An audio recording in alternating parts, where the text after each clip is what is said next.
What's up, Bulldogs? Happy holidays. As we wrap up winter finals and say goodbye to all the late night study sessions, it's time to relax and celebrate. While midterms were a struggle, the upcoming holidays offer a well-deserved break I think we all need. Stay tuned as we talk to Lauren Lavie about her Hanukkah traditions. Wishing you all a joyful and restful holiday season. Hey, I'm Naomi, and today I'm here with Lauren Lavie. And we'll be going over Hanukkah and the significance. So what exactly is Hanukkah? Like, what's the significance of it? So Hanukkah celebrates the freedom of the Jewish people done by the Maccabees. It celebrates the Maccabean Revolution. And in Hebrew, Hanukkah means, or in English, Hanukkah means the Festival of Lights.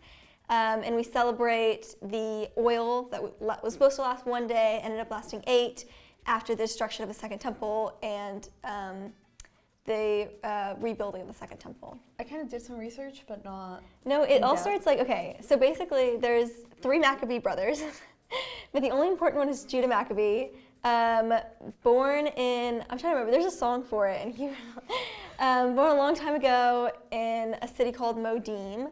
And they revolted against after the destruction of the Second Temple, revolted against the Greeks, Maccabean Revolution, and then afterwards, there was tradition that they, since it was Shabbos, it was tradition that you light your candles, but they didn't have enough candle wax. They searched everywhere, couldn't find any candle wax, found just a little vial of oil to burn, and it was supposed to last one night, but instead it lasted 8.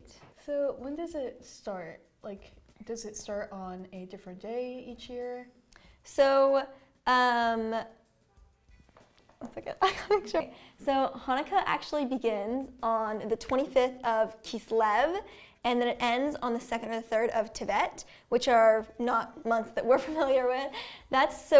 Hebrew goes with the lunar calendar, which means that when we, in the American calendar, in a calendar that we're familiar with, the dates don't always line up to be the same year, or to be the same day. So this year, it started the 7th of December, and it ended the 15th of December. But following the lunar calendar, it begins the 25th of Kislev and ends the 2nd or 3rd of Tevet. I remember we talked about this, and I didn't know if it's the same days in December each year. Yeah, because it also starts, it's kind of confusing because Hanukkah, like all Jewish holidays, instead of beginning in the morning or at midnight, they start at sundown. And so we start at sundown on the 7th, and then we end sundown on the 15th. So how would you say it compares to Christmas, if it does? I think that's kind of a hard question to answer, because for the most part, it doesn't, but it kind of does. So outside of the U.S., they're similar in that they're both religious holidays. Hanukkah, I would say, is celebrated more culturally than Christmas is. In Judaism, Hanukkah is actually not that big of a holiday. It's not one of our main holidays. So it doesn't compare to Christmas in a lot of ways. I mean, they're both religious holidays. I'd say that Hanukkah is probably more culturally celebrated, whereas Christmas is more like a religious holiday. We don't really go to temple or synagogue. For Hanukkah, it's more something we celebrate family practice. It's more something they celebrate as a close practice in the home.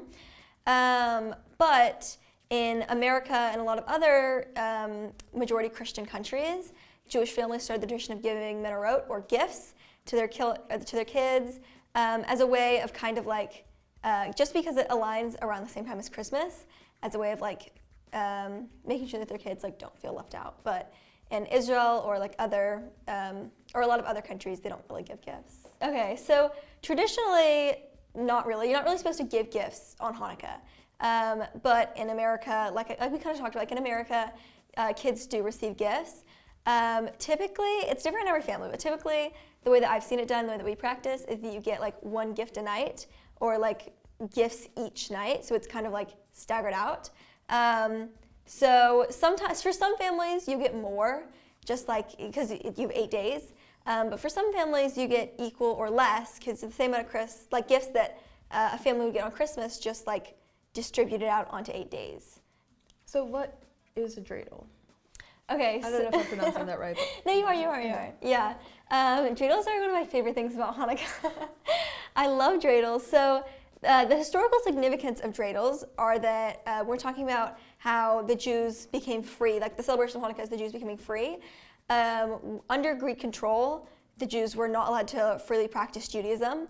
they had to convert to Christianity. So that also meant they weren't allowed to speak Hebrew or really celebrate their holidays, or practice or read Torah or like study Torah or anything like that.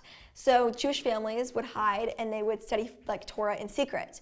And then the Greeks would come by and they would hide their Torahs and they would pretend like they were gambling or playing dreidel. And so gelt, or like the little, I don't know if you guys have ever seen like the little chocolate coins that are gold, that was like the fake money that they would gamble with. And that was their way of teaching Hebrew onto their children, onto like families, and teaching Torah. They teach Torah through dreidels and things like that, while still staying safe under Greek rule. So on the dreidel, there are 4 Hebrew letters: Nun, Shin, Gimel, and Hey. And they stand for Nes Gadol Haya Sham, which is a great big miracle happened over there, referring to freedom and referring to Hanukkah and the oil lasting 8 days. Now, I will say that in Jerusalem and in Israel, the dreidels actually look different. Instead of having a shin, they have a pei in Hebrew, and it stands for Nes Gadol Haya Po, which is a great miracle happened here, because they live in Jerusalem. But the way that you play it is that I'm really good at playing dreidel. The way that you play it is you'll sit, like everyone sits around a circle, and you go, the way that we've always played is you go in order of like age, so youngest to oldest, and you spin your dreidel, it's like 4-sided, so it lands on one of the sides. And then depending on that is how much, there's like a big pot in the middle, and it has gelt in it, and then everyone gets like delegated just a little bit of gelt. And then throughout the game, you collect gelt or you lose gelt, and at the end of the game, whoever has the most gelt wins. But if it lands on a gimel, gimel stands for, we've always said that gimel is like gimme. So if it lands on gimel, then you take the entire stack in the middle, and you get to keep that stack. If it lands on hay, that's half. So you put half of, or you get half of the stack. Shin, put one in, so you have to take one of your gelt and put it back in the middle stack. And which one am I missing? None. If it lands on none, then you have to put all of yours in. And that one's the worst one, but luckily I don't land on that one. I'm too good.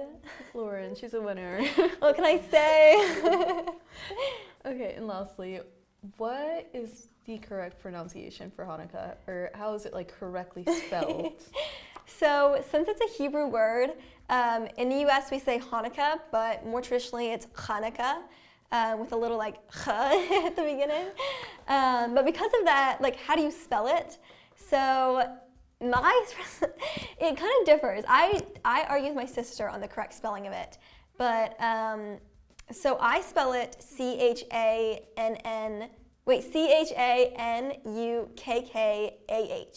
Hanukkah. My sister spells it Channukkah. But honestly, there's not a distinct wrong spelling, because no spelling is really wrong, because it's just English transliteration. But I've also seen it spelled, I think the most widely spelled spelling of Hanukkah is Hanukkah. But it's spelled a bunch of different ways, so there's not a wrong spelling of it. Well, thank you for your time. Thank you for interviewing me. Last week, y'all saw part 1 of Are You Smarter Than a Freshman? And today we continue to see if anyone remembers their freshman knowledge in part 2. Okay, so who are we here with today? Melissa McLaughlin. Macy. And Lakin. Anna Lau.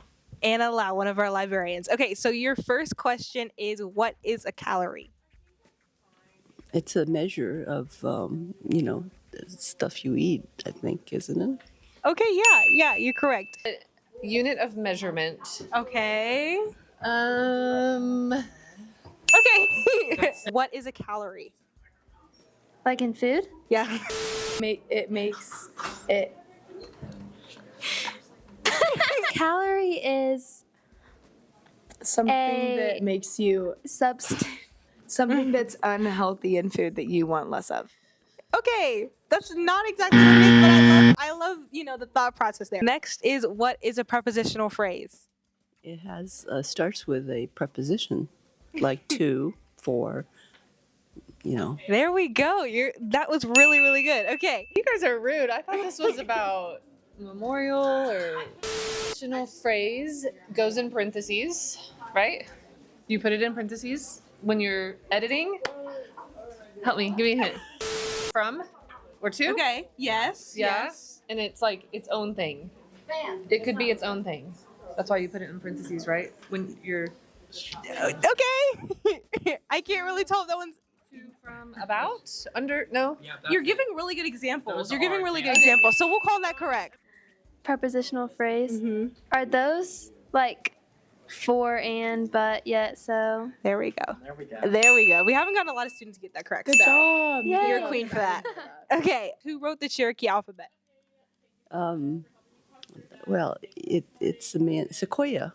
There we go. Perfect. Okay. We've been getting a lot of weird answers. Sequoia. We learned this. Yeah. In Oklahoma history. You cannot tell me that I learned that because there's no way. Can we have a hint? It's a middle school named after him in Edmonds. John Wayne. Is that Cimarron. Sequoia. There we go. wait, what's John Wayne? That's the white cowboy. Okay. Okay. Hope you guys have a great break, and we'll see you in the New Year, Bulldogs.